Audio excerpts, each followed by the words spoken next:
ஓம் சாந்தி. எல்லோரும் சந்தோஷமாக இருக்கிறீங்களா? ஸோ இன்றைக்கி ஒரு முக்கியமான டாபிக்னு சொல்லலாம். ஏன் அப்படின்னா, நாகராஜன் சாது அவர்கள் எந்த சேனலில் முதலாக பேட்டி கொடுத்து ஃபேமஸ் ஆனாரோ, அந்த திருவண்ணாமலை 360 அப்படின்ற சேனல் வினோத் அவர்களாலேயே இன்றைக்கி, அதாவது நாகராஜ் சாதுவுக்கு ஒரு மிகப்பெரிய எதிரியாகவே மாறி இருக்கிறார் அப்படின்னு சொல்லலாம். ஸோ இது காலத்தின் கோலம். ஏன்னா நாகராஜன் சாது ஓம்காட் நாகராஜ் ஓம்காட் அப்படிங்கிற சேனலில் எத்தனையோ பதிவு போட்டார். அப்போல்லாம் ஆக்சுவலாக வியூஸே போகலை. ஆனால் இவருடைய சேனலில் தான் முதல்ல அந்த சர்டிஃபிகேட்டை ஒரு கலெக்டர் மகனா டிப்டி கலெக்டர் மகனும் சர்டிஃபிகேட்டை கிழிச்சு போட்டார், தன் வீட்டை ₹1 விற்றுட்டார் அப்படின்னு தலைப்பு போட்டு வந்துச்சு வீடியோ. அது பயங்கர வைரல் ஆச்சு. ஸோ அதிலிருந்து தான் அவர் ஃபேமஸ் ஆனார். அதுக்கப்புறம் அந்த சேனலில் போய் பார்த்திங்கன்னா சப்ஸ்கிரைபர்லாம் எங்கேயோ போயிடுச்சு, சப்ஸ்கிரைபர் வியூஸு எல்லாமே. ஸோ அப்படி நாகராஜ், அது ஒரு ஆச்சரியம்தான் இல்லையா? அவருடைய சேனலில் பேசும்போதே ஃபேமஸ் ஆகலை, அங்கேயே அவர் வீடெல்லாம் கொடுத்தாரு, அப்போவும் ஃபேமஸ் ஆகலை. அதையுமே அதில் சொல்லி தான் இருப்பார், ஃபேமஸ் ஆகலை. ஆனால் இவருடைய சேனலில் பேட்டி கொடுத்து ஃபேமஸ் ஆனார் அப்படிங்கிறது ஏன்னா அதுக்கு முன்னாடி இந்த சேனல் ஃபேமஸ் அப்படின்னு நினைக்கிறேன். ஏன்னா இவர் அந்த திருவண்ணாமலை கிரிவல பாதையில் இருக்கிற எல்லா சாமியாருக்கும் சாப்பாடு கொடுப்பார், அன்னதானம் போடுவார். ஸோ மெயினாக அதுதான் இந்த சேனல். அப்படியே அப்பப்போ மற்றவர்களுடைய பேட்டியும் எடுத்து போடுவார். அப்போ நாகராஜன் சாதுவோடைய பேட்டி போட்டு அவர் ஃபேமஸ் ஆனார். ஸோ அந்த சேனல் ஃபேமஸ் ஆகிறதுக்கும் அது ஒரு காரணமாக இருந்தது. நாகராஜன் சாது ஃபேமஸ் ஆகிறதுக்கும் அந்த சேனல் ஒரு காரணமாக இருந்தது. ஸோ 2 பேருக்குமே பரஸ்பர நன்மை இருந்தது. ஆனால் இப்போ வினோத் அவர்கள் நாகராஜன் சாதுவுக்கு எதிராக ஏன் திரும்பி இருக்கிறார்? ரொம்ப மோசமாக. அதாவது இதில் ரொம்ப முக்கியமான விஷயம் என்னென்னா, ஒரு இந்த திருவண்ணாமலை மலையில் அந்த நிலச்சரிவு ஏற்பட்டு ஒரு 4 குடும்பம் 4 வீடு உள்ளே போய் அதில் 7 பேர் இறந்துட்டாங்க. ஒரே குடும்பம் கிடையாது, பக்கத்தில் இருந்த குழந்தைங்களும் சேர்ந்து இறந்துட்டாங்க. 5 குழந்தைகள், 2 பெரியவர்கள். ஸோ அந்த நேரத்தில் நாகராஜன் சாது நிறைய சேனலில் பேட்டி கொடுத்தார். என்ன கொடுத்தார் அப்படின்னா, கடவுளுடைய கோபம், நெற்றிக்கண் திறந்துடுச்சு, அங்கேருந்து பார்த்தா எனக்கு அதோடைய அந்த மலை பிளந்ததே பார்த்திங்கன்னா இந்த ஷேப்பில், அந்த நெற்றிக்கண் ஷேப்பில் இருக்குது. ஒன்று இப்படி போகணும், இல்லை இப்படி தானே வரும், அது எப்படி இப்படி போய் மறுபடியும் ஒன்று சேரும், நடுவில் சில மரங்கள்லாம் இருக்கிறது பார்த்தா அந்த கண்ணு மாதிரியே இருக்குது. ஸோ இதுக்கெல்லாம் காரணமாக அவர் சில விஷயங்களை சொல்கிறாரு.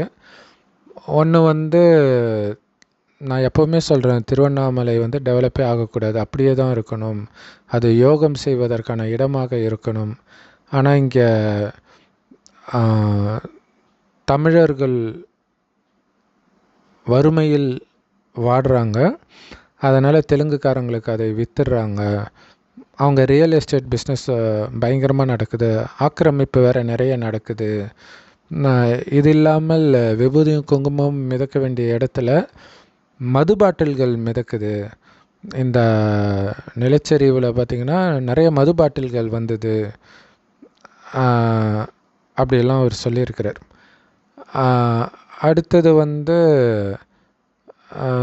கஞ்சா சாமியார்களே கஞ்சாலாம் அடிக்கிறாங்க, போலீஸ் சாமியார்கள் நிறைய பேர் இருக்கிறாங்க, இந்த மாதிரி விஷயம்லாம் அவர் சொல்லியிருக்காரு. ஸோ இது இல்லாமல் ஒரு தடவை அவர், அதாவது எனக்கு நடந்துச்சுன்னு சொல்லாமல் ஒருத்தர் வந்திருந்தார் அப்படின்ற மாதிரி சொல்கிறார். ஒருத்தர் வந்திருந்தார், புதுசாக வந்திருந்தார், டென்ட்டெல்லாம் போட்டு உட்காந்துருந்தார். அப்போ அரசாங்கம், அந்த கலெக்டர், இவங்கெல்லாம் அந்த கிரிவல பாதையில் இருக்கிறவங்க அந்த ஒரு ஷீட்டு போட்டெல்லாம் உட்காந்துருப்பாங்களே அந்த ஷீட்டெல்லாம் பிடுங்கி அவங்களுடைய பொருளெல்லாம் தூக்கி லாரியில் போட்டுட்டு அல்லது வெளியில் போட்டுட்டு போனாங்க. ஸோ இவருடைய அந்த ஜமுக்காலம் கூட எடுத்துகிட்டு போயிட்டாங்க. ஸோ அந்த நேரம் எவ்வளோ வேதனையாக இருந்திருக்கும் அந்த துறவிக்கு. ஆனால் நான் இப்போ கேள்விப்படுறேன் அந்த கலெக்டர் உடைய ஆஃபீஸே வந்து தண்ணியில் மூழ்கிடுச்சுன்ட்டு. ஸோ இனியாவது இந்த தப்பு பண்ணாமல் இருங்க. இங்கே இருக்கக்கூடிய துறவிகளுக்கு வந்து தொந்தரவு கொடுக்காமல் இருங்க. அடுத்தது முக்கியமாக வந்து நாங்கள் டாய்லெட் போகிறதுக்கு கூட இப்போ இடம் கிடையாது. ஒரு 3 இடம் இருந்தது. அதில் 2 இடத்த வந்து அப்படியே முள்ளுவேலி போட்டு வர முடியாமல் போனாங்க. கடைசியில் 3வது இடமும் அப்படி போட்டு எல்லாத்தையும் வெட்டாந்தரை ஆக்கிட்டாங்க. இப்போ நாங்கள் எங்கே போகிறது? இப்போ வந்து எல்லாமே நிறைய டாய்லெட்டு எல்லாம் கட்டிட்டாங்க. ஆனால் எங்களுக்கு அங்கே தான் போய் ஆகணும்னு எங்களை நிர்பந்திக்கணுமா அப்படின்லாம் சொல்லியிருந்தார். ஸோ இதுக்கு வந்து வினோத் அவர்கள் ஏற்கனவே ஒரு தடவை வந்து நிறைய இந்த மாதிரி சாப்பாடு கொடுக்கறது. ஸோ சாப்பாடு கொடுக்குறாங்க அப்படின்னா அது நிறைய பேர் டொனேஷனும் பண்ணுவாங்க. ஸோ டொனேஷன் வர்றதை வச்சும் அப்படி இல்லாட்டினா கூட அவருக்கு யூடியூப் வருமானத்தை வைத்து அல்லது வேறு ஏதோ வருமானத்தை வைத்தோ எப்படியோ 4 வருஷமாக தொடர்ந்து கொடுத்துட்டு இருக்கிறாராம். ஸோ அப்படி இருக்கிறவர் வந்து ஒரு தடவை யாரோ ஒருத்தர் இறந்து போய் ஹாஸ்பிட்டல் இட்டு போய் சேர்த்துருக்குறாங்க. அப்போ அவருடைய உறவினர்கள் யாராவது இருக்கிறாங்களா அப்படின்னு யாரை கேட்டாலும் தெரியவே இல்லை. ஸோ இவர் தான் போய் ஆஸ்பத்திரிலாம் போய் இருந்து அவரை புதைக்கிறவரையும் இருந்துட்டு வந்திருக்கிறார். ஸோ அப்போ வந்து நாகராஜன் சாது நிறைய பேர்கிட்ட அவர் பேசுகிறார். ஒரு வீடியோவில் என்ன பேசுகிறாருன்னா, இது மாதிரி இங்கே இருக்கிறவங்கெல்லாம் தயவுசெய்து உங்களுடைய டீட்டெயில்ஸ் வந்து அக்கம் பக்கத்தில் இருக்கிறவங்கக்கிட்ட பகிர்ந்துக்கோங்க. நாளைக்கு யாருக்காவது மரணம் வந்துச்சுன்னா அவங்க இறுதிச் சடங்கு செய்யணும். அது எவ்வளோ முக்கியம்னு உங்களுக்கு தெரியாது அப்படின்னு சொல்கிறார். ஸோ நாகராஜன் சாது அமைதியாக மட்டும் கேட்குறார், எதுவும் பேசலை. ஏன் இங்கே என்ன விஷயம் நடக்குது அப்படின்னா, அன்னதானம் போடுறவங்க யாரும் சன்னியாசிகள் கிடையாது. ஸோ அந்த அன்னதானம் அந்த சந்நியாச வாழ்க்கை வாழ்வதில் எவ்வளோ பெரிய பிரச்சனை இருக்குது அப்படிங்கிறதுக்கு இது ஒரு பெரிய விஷயம் இல்லையா? இப்போ அவர் தான் சாப்பாடு போடுறாருன்னும் போது அவர் சொல்கிறத கேட்டே ஆகணுன்ற மாதிரி ஒரு நிலை. ஸோ அது இல்லாமல் நிறைய இடங்களில் முரண்பட்டு இருக்கிறாங்க போல இருக்கு. பட் இந்த வீடியோவை நான் பார்த்தேன். ஸோ அப்பயே தெரிஞ்சுட்டான், ஆஹா மாட்டிக்கிட்டாரு. ஏன்னா இவர் வந்து அஞ்ஞானியாக இருக்கிறார். இவர் என்னென்னா மற்றவங்களுக்கு நல்லது பண்ணுறது, இதுதான் ஒரு கடவுள் வழிபாடு, ஒரு வள்ளலார் முறை மாதிரி, அவ்வளோதான். மற்றபடி ஆன்மீகம் இதை பற்றியெல்லாம் பெருசாக கவலைப்படுறது கிடையாது. ஸோ அதைத்தான் அவர் பண்ணிகிட்டு இருந்தார். ஆனால் அங்கே துறவிகளாக வர்றவங்க எல்லாத்தையும் வெறுத்து போயிட்டு வராங்க. அந்த குடும்பமே ஞாபகம் இருக்கக்கூடாதுன்ட்டு வராங்க. அவங்க எப்படி குடும்பத்து அட்ரஸ் எல்லாம் கொடுப்பாங்க இல்லையா? ஸோ இதை அவரால் புரிஞ்சிக்க முடியல அப்படிங்கிறது நமக்கும் புரிஞ்சுது, நாகராஜன் சாது அவர்களுக்கும் கண்டிப்பாக புரிஞ்சிருக்கும். ஸோ அவர் பேசுகிற கருத்துக்களில் நிறைய முரண்பாடு நம்ம வந்து விமர்சனங்கள்லாம் கூட பண்ணியிருக்கிறோம், நிறைய பண்ணியிருக்கிறோம். ஆனாலும் ஒரு ஒரு ஒரு மிகச்சிறந்த கேரக்டர் சமீபமாக அவர்கிட்ட பார்க்க முடிகிறது என்ன அப்படின்னா, அந்த வீடியோலையும் இப்போ நான் சொன்ன வீடியோவிலும் அவர் அமைதியாகவே இருக்கிறார். இப்போ சமீபமாக ஒரு வீடியோ, இப்போ இந்த 2-3 நாள் முன்னாடி, அதில் பார்த்திங்கன்னா நேரடியாக வினோத் அங்கே போயிட்டார். அவர் இருக்கிற ஆசிரமத்துக்கு போய் ஒரு 2 வருஷமாகவே இவங்க பேசலப்பில் இருக்குது. தனியாக நமக்கு செட் ஆகாதுன்னு பிரிஞ்சுட்டாங்கப்பில் இருக்குது. அப்போ வந்து என்ன கேட்குறாருன்னா, நீங்கள் எப்படி போய் இந்த மாதிரி டிவியாக பேட்டி கொடுக்க முடியும்? நாங்களாம் என்ன பிச்சைக்காரங்களா? திருவண்ணாமலைக்காரங்களாம் இந்த மாதிரி ஆக்சுவலாக அவர்கிட்டயே நேரடியாக சில விஷயங்களை கேட்டார். இதுதான் நான் கொடுக்குற கடைசி பேட்டி, இதுதான் நான் கொடுக்குற கடைசி பேட்டின்னு எத்தனை தடவை நீங்கள் கொடுத்துருப்பீங்க பேட்டியை, தேடி கொடுத்துக்கிட்டு இருக்கிறீங்க. இப்படியெல்லாம் நேரடியாகவே கேட்கும்போது அவர் வந்து அமைதியாகவே இருக்கார். ஸோ அந்த மாதிரி அமைதியாக இருக்கிறது ஒரு நல்ல குணம். ஆனால் அது மேபி அது கேமரா இருக்கிறதுனால அமைதியாக இருந்திருக்கலாம். பட் உண்மையிலே மனதுக்குள்ளே எதுவுமே, ஆனால் அவர் ஓரளவுக்கு அமைதியாக இருந்தால் தான் அந்த நேரம் என்ன பண்ணணும்னு அவருக்கு தெரிஞ்சிருக்கும். ஸோ அந்த நேரம் கடைசியில் கொஞ்சம் மைக்கு கொடுங்கன்ட்டு வாங்கி நான் பேசியது உங்கள் மனதை புண்படுத்தி இருந்தால் மன்னிச்சுக்கோங்கன்ட்டு அப்படியே சாஷ்டாங்கமாக விழுந்து வணங்குறாரு. ஸோ அப்போ ஓரளவாச்சும் மனம் அமைதியாக இருந்தால் தான் அதை பண்ண முடியும். ஸோ அது ஒரு நல்ல குணம், நல்ல பக்குவம். அவர் வந்து பக்குவப்பட்டு இருக்கிறார் அப்படிங்கிறதுக்கு இது ஒரு உதாரணமாக இருக்குது. ஸோ இப்போ இதில் என்னென்னா, நீங்கள் எப்படி அப்படி சொல்லலாம்? யாரோ ஒருத்தர் தப்பு பண்ணிட்டா திருவண்ணாமலையில் இருக்கிற எல்லாரும் அப்படி தான் இருக்கிறாங்களா? இப்போ நீங்கள் வந்து தவம் பண்ணுறதுக்காக ஒரு 4 பேர் வந்துட்டதுனால இங்கே இருக்கிற 15 லட்சம் பேரும் வெளியில் போயிடணுமா அப்படின்னு கேட்குறாரு. இப்போ என்னென்னா, இப்போ அங்கே வந்தவங்களுக்கு சாப்பாடு இவர் தான் போடுறார். இப்போ இவருக்கு இவரே முரண்படுகிறார். அந்த வினோத் அவருடைய நம்பிக்கைக்கு அவரே இப்போ முரண்பட்டு பேச ஆரம்பிக்கிறார். ஸோ நீங்கள் இங்கே பிழைக்க வந்தீங்க, அந்த மாதிரி ஒரு வார்த்தை வருது. அடுத்தது வந்து தனியாக பேசும்பொழுது இவருக்கு டாய்லெட்டுக்காக நாங்கள் வந்து எங்கள் ஊர் வந்து டெவலப்பே ஆகக்கூடாதா அப்படின்னு கேட்டிருந்தார். அவர்கிட்டே நேரடியாக கேட்கும்பொழுது இந்த மாதிரி நீங்கள் இருக்கிறீங்கன்றதுக்காக, நீங்கள் தவம் பண்ணுறீங்கன்றதுக்காக இது டெவலப்பே ஆகக்கூடாதா திருவண்ணாமலை? அப்போ நாங்கள்லாம் படிச்சுட்டு வெளியில் ஆல்ரெடி போயிட்டு இருக்கிறாங்க, நாங்கள்லாம் ஊரை விட்டு காலி பண்ணிட்டு போனோம், நீங்கள் மட்டும் இங்கே தவம் பண்ணிட்டு இருக்கணுமா வெளியிலேருந்து வந்து அப்படின்ட்டு ஒரு கோபமாக கேட்டுட்டு இருந்தார். இன்னொரு விஷயம் வந்து அமைதி வேணும்னா எவ்வளோ இடம் இருக்குது இல்லை? இங்கேயே திருவண்ணாமலையில் காட்டுக்குள்ளே போய் நீங்கள் தவம் பண்ணலாம், மற்ற நிறைய இடங்கள் இருக்குது. அதை விட்டு பப்ளிக்கான இடத்துல எதுக்கு நீங்கள் வந்து உட்காந்துட்டு இருக்கிறீங்க? உட்காந்துட்டு மக்கள் பார்வைப்படுற மாதிரி ஒரு லேண்ட்மார்க்குள்ளே ஒரு இடத்துல உட்காந்துட்டு இருக்கிறீங்க அப்படின்லாம் சொல்கிறார். ஸோ இதில் என்ன ஒரு விஷயம்னா, ரொம்ப இதெல்லாம் வந்து அவர் நேரடியாகவே அவர்கிட்ட கேட்குறார். நீங்கள் பாட்டுக்கு கஞ்சா அது இதுன்றீங்க, நான் ஏற்கனவே சொன்னேன் இப்படியெல்லாம் பேசாதீங்க, மற்றவங்க வேறு மாதிரி நினைப்பாங்கன்னு சொன்னேன். இப்போ நீங்கள் இப்படியெல்லாம் சொல்லிட்டு இருந்தீங்கன்னா வரவங்கெல்லாம் இங்கே இருக்கிற எல்லா சாமியாருமே மோசமானவங்க தான் நினைப்பாங்க, அவங்களுடைய கண்ணோட்டமே எப்படி இருக்கும் அப்படின்னு வினோத் கேட்டார். ஸோ அதில் வந்து கொஞ்சம் உண்மையும் இருக்க தான் செய்யுது இல்லையா, அந்த கண்ணோட்டமே மாறும் அப்படிங்கிறது. ஸோ ஆனால் இவர் மட்டும்தான் பேசிகிட்டு இருந்தார். நாகராஜ் சாது வந்து பேசவே இல்லை, அப்படியே அமைதியாகவே இருந்தார். அது பெரிய பாராட்டுதலுக்குரியது. கடைசியில் அப்படி சாஷ்டாங்கமாக வணங்கி மன்னிப்பு கேட்டார். ஸோ அது முடிஞ்சிச்சு. அது முடிஞ்சு அடுத்த நாள் ஒரு வீடியோ வினோத் போடுறாரு. என்ன போடுறாரு அப்படின்னா, நான் ஒரு வேளை அந்த வீடியோ போடலைன்னா நிறைய இளைஞர்கள் வந்து கோபமாக இருந்தாங்க, ஏதாவது ஒன்று பண்ணியிருந்தாங்கன்னா என்ன ஆயிருக்கும், நான் உண்மையில் அவரை காப்பாற்றியிருக்கிறேன் இப்படிலாம் சொல்லி. இன்னொன்று என்னை வந்து நம்ம அவரால் தான் நான் ஃபேமஸ் ஆனேன்னு சொல்கிறீங்க, அப்படிலாம் கிடையாது, நான் அதுக்கு முன்னாடியே வீடியோ போட்டேன், நம்ம வீடியோ எடுத்த பிறகு தான் அவர் ஃபேமஸ் ஆனார், அந்த மாதிரி விஷயம் சொன்னார். அடுத்தது இந்த 4 வருஷத்தில் ஒரு நாள் விடாமல் நான் எல்லாருக்கும் சாப்பாடு போடுறேன் அப்படின்னு சொல்லியிருந்தார். ஸோ ஆனால் இதில் ரொம்ப முக்கியமான விஷயம் என்ன ஒன்று சொன்னார் அப்படின்னா, நிறைய பேர் வந்து அவரை ஃபோன் பண்ணி திட்டிருக்கிறாங்க.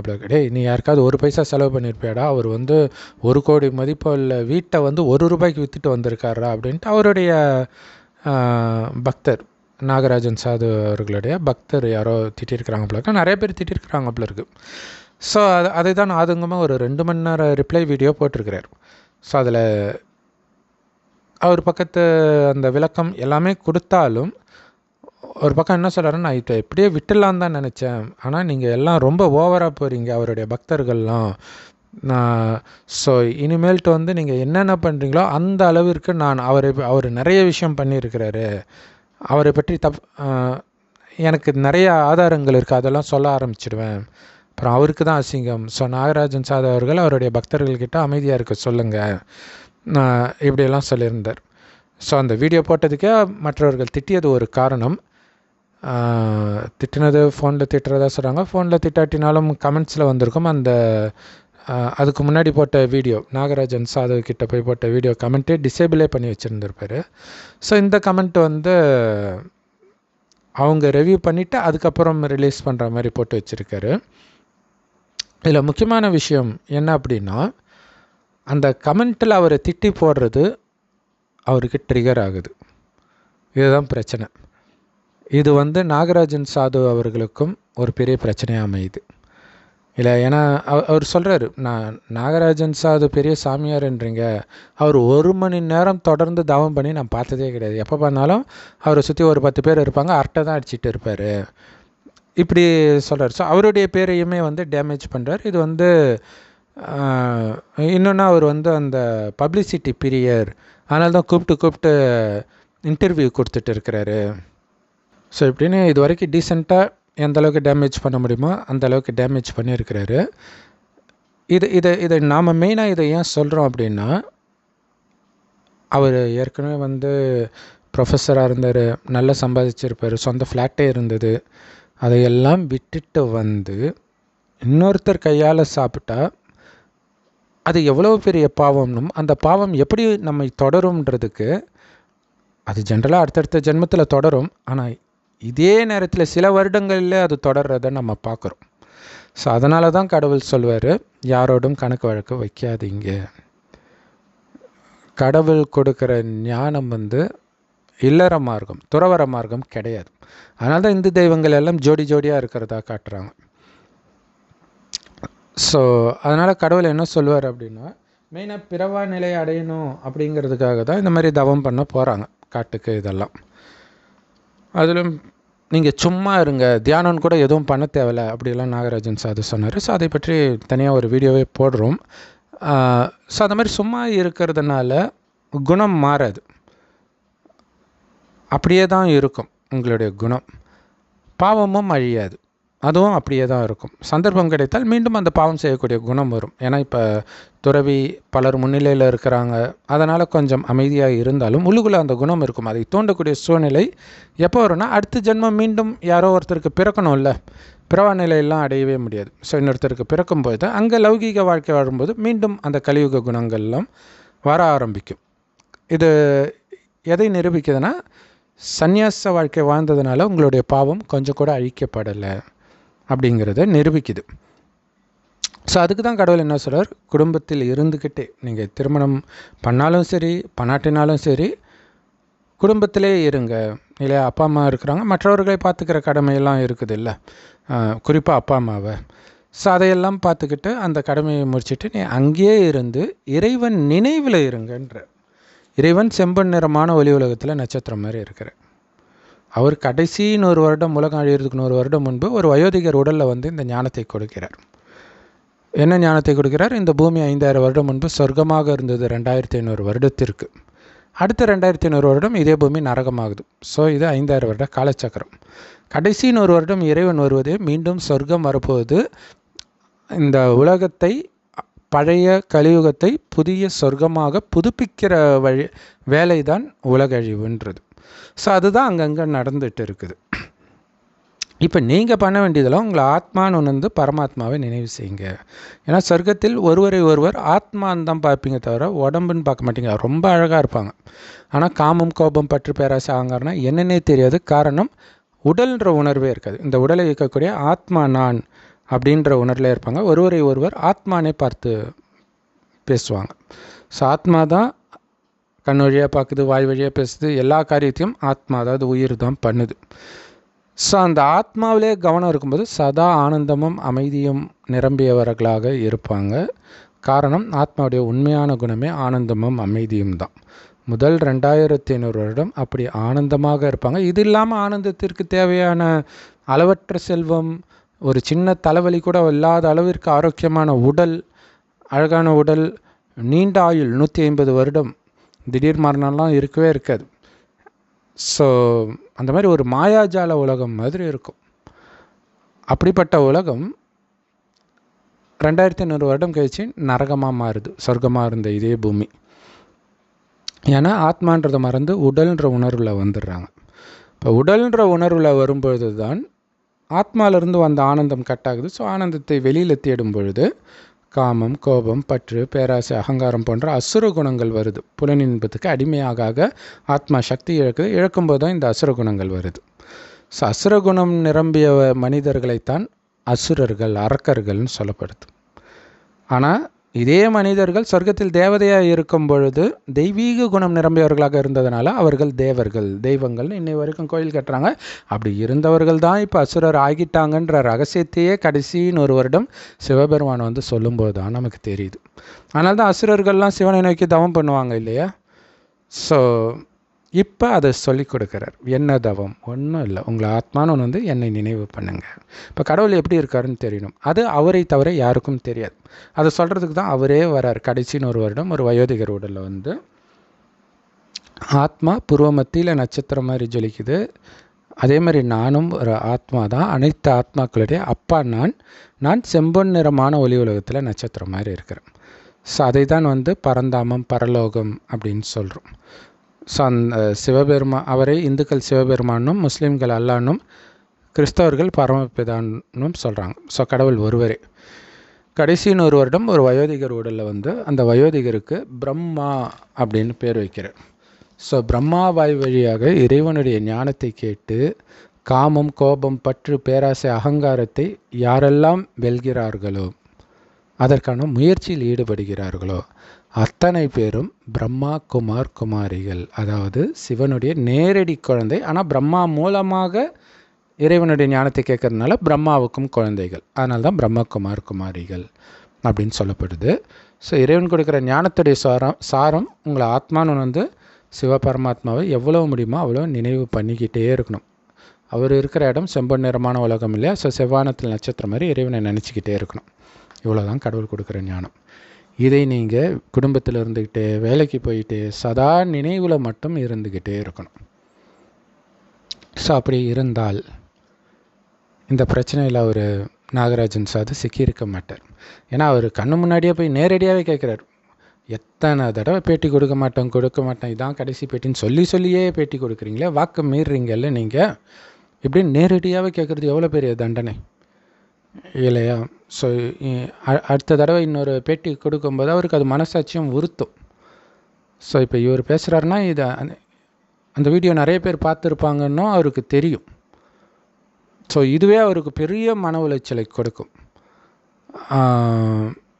அடுத்தது வந்து அவர் கேட்குறாரு, உங்களுக்கு டாய்லெட் கட்டுறதுக்கு தான் திருவண்ணாமலை இருக்குதா?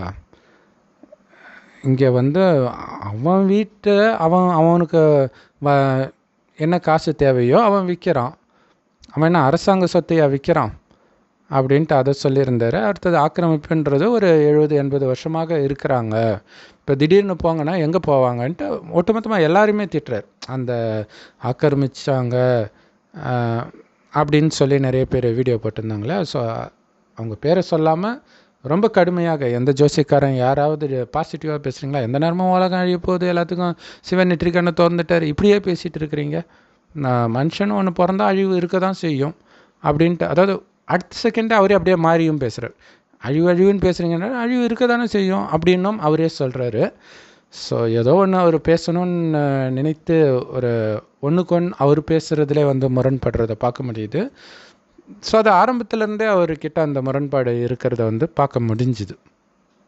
ஸோ இப்போ இவர் எதுக்காக போய் அங்கே சன்னியாசிகளுக்கெல்லாம் சாப்பாடு போட்டாரோ அந்த புண்ணியமும் காலி ஆகிடும் இந்த மாதிரி சொல்லி காட்டுவதன் மூலம். அது சொல்லி காட்டிட்டாலே அந்த புண்ணியம் போயிடும், அல்லது குறைஞ்சபட்சம் பாதியாவது குறைஞ்சிடும். அடுத்தது துறவிகள் நாகராஜன் சாது அவர் போய் இதை அவர் ஒர்க் பண்ணிக்கிட்டே இதை பண்ணிகிட்டு இருந்தால் இந்த அளவுக்கு ஃபேமஸ் ஆகியிருப்பாரான்றது டவுட்டு தான். பட் அவர் சேஃபாக இருந்திருப்பார். ஸோ அதில் குறிப்பாக இந்த திருவண்ணாமலை 360 வினோத் என்ன சொல்லியிருந்தார் அப்படின்னா, அங்கே 7 பேர் இறந்துருக்குறாங்க, அதுக்கு ஒரு இரங்கல் கூட தெரிவிக்கலை, நாங்கள் 7 உயிர் போயிடுச்சே அப்படின்ட்டு இருக்கிறோம், இவர் டிவியாக போய் சிவபெருமான் நெற்றி கண்ணை திறந்துட்டார், அழிச்சிட்டாரு அப்படின்றாங்க. சரி, ரியல் எஸ்டேட் பண்ணால் அந்த மாதிரி பாவம் பண்ணால் அப்படின்னா பாவம் பண்ணவங்கள தானே அழிக்கணும், இங்கே இருக்கக்கூடிய குழந்தை என்ன பண்ணுது, அதையும் இதையும் போய் ஏன் லிங்க் பண்ணுறீங்க அப்படின்னு கேட்குறாரு. ஸோ இதே விஷயத்தை அனுமோகன் நடிகர் இருக்கார் இல்லையா, அவர் ஒரு நவீன சித்தர் அப்படின்ட்டு இப்போ சொல்ல ஆரம்பிச்சிட்டாங்க. அவரே சொல்லிட்டார், நான் அப்படிலாம் ஒன்றும் கிடையாது அப்படின்னு சொல்லியிருக்கிறாரு. ஸோ அவருமே இதை பற்றி பேசுகிறார், இந்த உலக அழிவை பற்றி நிறைய சில வருடங்களாகவே பேசிகிட்டு இருக்கிறாரு. ஸோ அதில் வந்து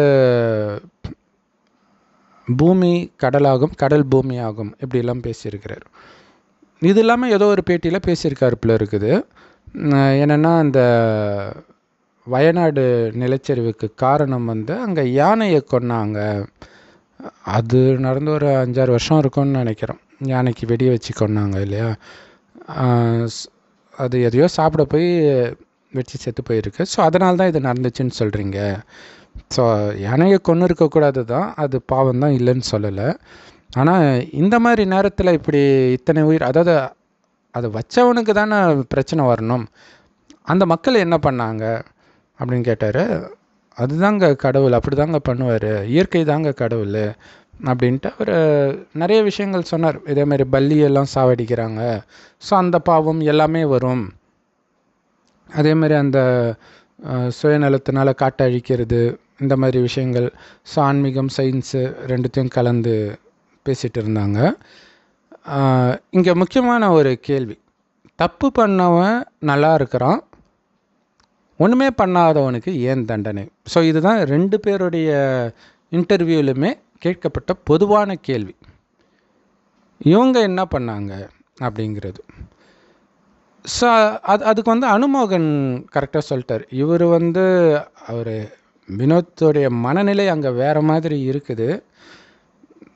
நாகராஜன் சார் அது சொன்னால் கூட அது ட்ரிகர் ஆகிடும் அப்படிங்கிறதுக்காக அவர் அமைதியாக இருக்கிறார். ஸோ அது வந்து உண்மையிலே பாராட்டுதலுக்குரிய குணம். ஆனால் அனுமோகனை கேட்ட ஆங்கர் வந்து அப்படிலாம் ட்ரிகர்லாம் ஆகலை, அவர் பொறுமையாக அமைதியாக கேட்டார். ஸோ அதனால் இவரும் பதில் சொல்கிறதுக்கான அந்த ஃப்ரீடம் இருந்தது. ஸோ அப்போ என்ன சொல்கிறார் அப்படின்னா, கர்ம வினைன்னு இருக்குது இல்லையா, முன்ஜென்மன்னு இருக்குது இல்லை அப்படின்னார். ஸோ அதுதான் கரெக்டான ஆன்சரும் கூட. அதே மாதிரி இங்கே வினோத் சொல்லும்போது நான் பேச விடலன்னாங்க. நான் எப்போயாவது அவரை பதில் சொல்லாதீங்க நான் சொன்னேன். அவர் அமைதியாக இருக்கிறார், அவர் கேமரா இருக்கார், அவருக்கு தெரியுது எப்படி சிம்பத்தி க்ரியேட் பண்ணுறதுன்ட்டு, அதனால் விழுந்துட்டார். ஸோ இதை போட்டால் அவருக்கு சிம்பத்தி க்ரியேட் ஆகும்னு எனக்கு தெரியும், இருந்தாலும் நான் போட்டேன்ல, அவரை பாதுகாக்கிறதுக்காக தானே போட்டிருக்கிறேன் அப்படிலாம் சொன்னார். நீ அவரை பேசவே விடலை அப்படின்ட்டு என்னை சொல்கிறாங்க. நான் பதில் சொல்லுங்கன்னு தானே சொல்கிறேன், நீ அவரை மிரட்டுற அப்படின்லாம் சொன்னாங்க அப்படின்னு சொல்லியிருந்தார்.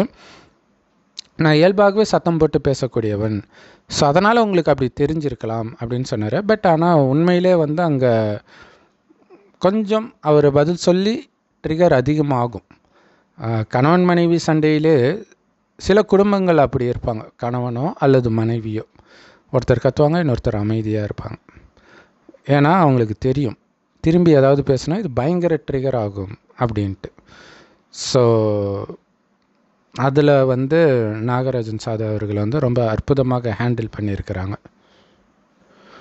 ஸோ ஆனால் இந்த யானைக்கு வெடி வச்சது, ரியல் எஸ்டேட்டு பண்ணுறது, இந்த மாதிரி விஷயத்தினால தான் உலகழிவு வருதா அப்படின்னா ஓகே, இதெல்லாம் பண்ணுறதுக்கு காரணம் மனிதனுடைய சுயநலம் அல்லது பேராசை இல்லையா.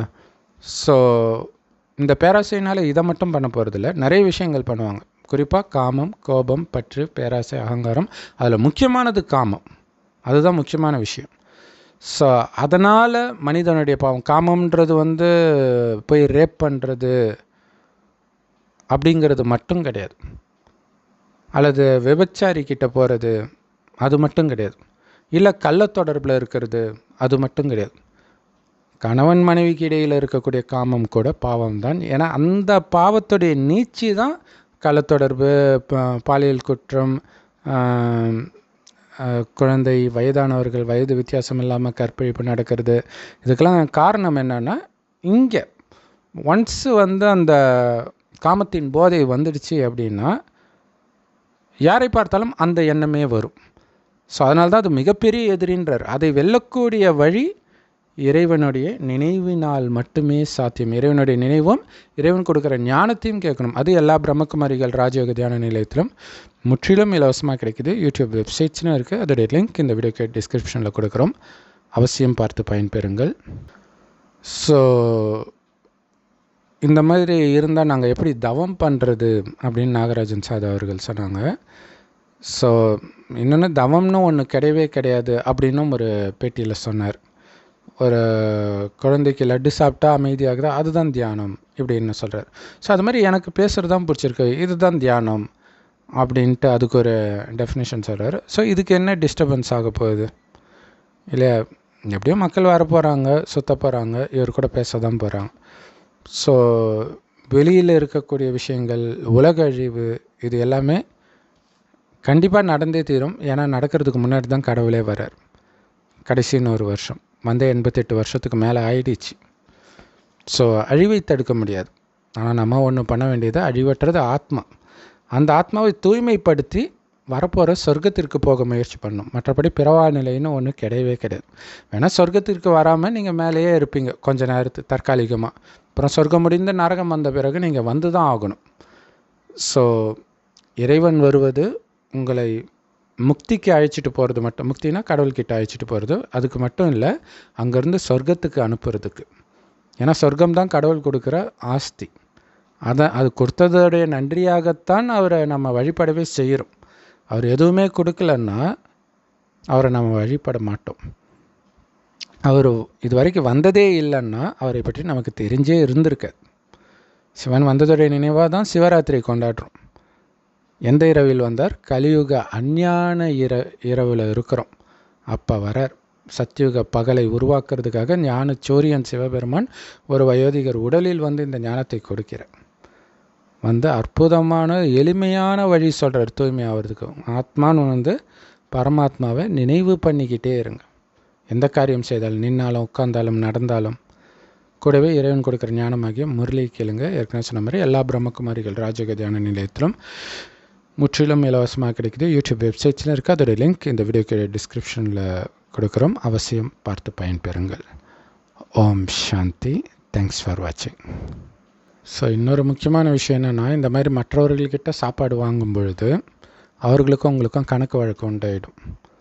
ஸோ அதுக்காகவே போய் மீண்டும் அவங்க குடும்பத்திலே பிறப்பீங்க இல்லை. இப்போவே பல ஜென்மமாக வினோத்துக்கும் இவருக்குமே தொடர்பு இருந்திருக்கும். எவ்வளோ முட்டி மோதிட்டு இருந்தாங்களோ தெரியல. இப்போவும் அதே தொடருது. இனியும் தொடராமல் இருக்கணும்னா இறைவனுடைய நினைவில் இருங்கள். அதே கிரிவலப்பாதையில் திருவண்ணாமலையில் மியூசியம் இருக்குது பிரம்மகுமாரிகளது. ஸோ அவசியம் போய் அந்த ஞானத்தை கேளுங்கள். கேட்ட ஞானத்தை அந்த நாகராஜன் சாது அவர்களுக்கும் சொல்லுங்கள். கடவுளே வந்திருக்கிறாரு, இங்கே சும்மா உட்காந்துட்டு என்ன பண்ணுறீங்க அப்படின்ட்டு திரும்ப திரும்ப நிறைய பேர் சொல்லும்போது யோசிப்பார், என்ன தான் இருக்குது அப்படின்ட்டு. ஓம் சாந்தி. தேங்க்ஸ் ஃபார் வாட்சிங்.